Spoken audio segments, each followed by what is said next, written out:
Social Nurse here. Thanks so much for stopping by. This is going to be a two-part commentary. Let's get into it.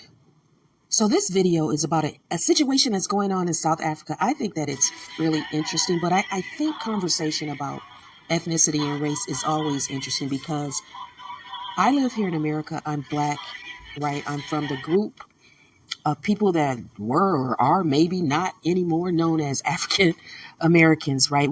Our people are not immigrants in any way, shape, or form as far as being here in America, right? Everybody has heard of the Atlantic slave trade, right? So that's the group of people that I refer to as ethnically Black Americans. With that said, over there in South Africa, race is a big deal. I know over there on TikTok, South Africans band together and they will come at any group of people, even ethnically Black Americans, right, that they feel has offended them, right?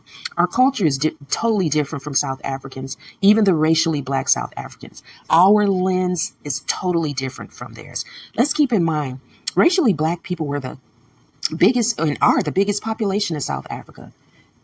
But they were dominated and ruled by a minority visiting group that never left. And that group still has power when we talk about ownership, finances, and things that really could make people have a decent life, right? South Africa is, doing their thing. We know our President Donald Trump wants to tariff them to the end of no return of tariffs, right? So it is what it is. But this is interesting because Gayton McKenzie is colored like Tyla. Tyla's colored, he's colored. They're in the same race. They're in the same culture. They're the same group of people. Complexion isn't the identifier of being colored in South Africa. We would call Coloureds multiracial people here in America.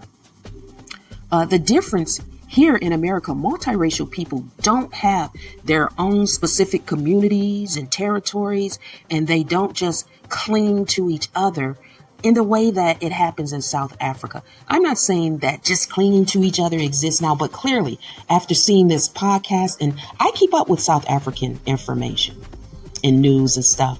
I went to college, my first degree, I had a college, associate that was from South Africa, right? So I've always kind of been interested in South Africa to some extent. With that said, Gayton McKenzie is a South African politician. He is responsible for coming up with the party called the Patriotic Alliance, right? He also has a role in government. And that role is Minister of Sports, Arts, and Culture of South Africa, right? Gayton McKenzie is a successful entrepreneur. When he was much younger, he had a run-in with the law for robbery. I believe it was robbery. And, he did his time. And so he's a respected person in South Africa, right? Again, Minister of Sports, Arts, and Culture of South Africa. So I would think that if something within media or, podcasts were controversial, some of the content, he probably would be notified. Podcasting is a form of art. Someone would probably notify him if he did not see the offense himself. And I just want to say this, with how race is constructed in South Africa and how it's a big deal. Again, I know racially Black Americans, we don't have the same lens as racially Black South Africans, but there can be some comparisons. And I think that Tyla, I bring her up because there's a lot of conversation about her flopping music sales lately, right? I do think that her management team, the record label, whomever could have prepared her better for America, for ethically Black America, for the music genre that she's being pushed through, Black radio. There really is a significant thing about race here in America, including arts like music. So I think they failed her. And based on what goes on in South Africa concerning race, although she is colored in South Africa, there should have been better preparation and research, because the backlash Tyla received could have been kind of less if she was properly prepared. I'm going to get back to Gayton McKenzie, because I do think that she should have already had answers. She should have known what and how not to respond on social media.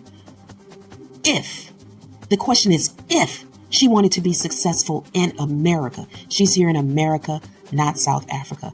I also think that Tyla should not have to say that she is black. Tyla is multiracial. Again, in South Africa, colored, with their own culture, their own group. They're their own people generationally. Right? So that's easy to understand. I don't think she should have been said, and I'm black, blah. But there were going to constantly be conversations about it here in America if she did not come up with the appropriate answer. Now, before I get back to Gayton McKenzie and open chats, I think, some sort of answer like, you know what? I respect the fact that colored is a slur here in the United States of America. And I respect what black people are saying. I've explained why I refer to myself as colored, because that's what I really am. I am that. However, under the circumstances, this question is very sensitive. I do realize that here, although it's not as simple as being multiracial in my country, I realize I would be a multiracial person here in the United States. I will not call myself black because I respect actual black people. And I don't want to call myself their identity. From this point on, I don't want this question anymore. I just want to enjoy music and give you all music to enjoy. And then her team could have seen how a statement similar to that may have worked out. But Tyla did do some missteps, and she was pushed quickly, in my opinion, to the top, of that genre of music. She won her Grammy, and we'll just have to see how she can regroup, because maybe she will just have to be successful elsewhere, right? But Tyla said that she wanted to be successful in America. I saw the interview, and she referenced Rihanna as someone she looked up to, who was from another country, the island Barbados, and became successful in America, right? So she wanted to be successful here. Be it, South Africans saying she didn't or didn't, out of Tyla's mouth, she wanted to be successful here in America. Let's see how it goes for Tyla.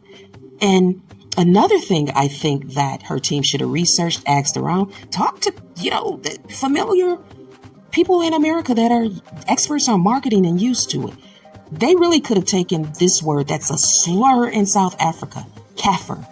Kaffir is a negative slur against racially black people in South Africa. That word's a slur. So maybe they could have said, just so you know what we're dealing with, Tyla, colored is similar to kaffir. Kaffir. I think I'm pronouncing it properly. Now back to Gayton McKenzie. Gayton McKenzie wanted to have these people on this podcast open chats. You'll see the people on the screen. He wanted the law on them. He wanted to deal with those people because they said something offensive about his group, the colored group, right? It really, really got bad over there. And it's still going on because people are calling Gayton McKenzie a hypocrite because on formerly known as Twitter, X, they found some slur type language that he has used against racially black people in South Africa. So I'll end this video now, and I'm going to do a part 2 to this, talking more about what happened. If I've not said so, Social Nurse here. Thank you so much for stopping by.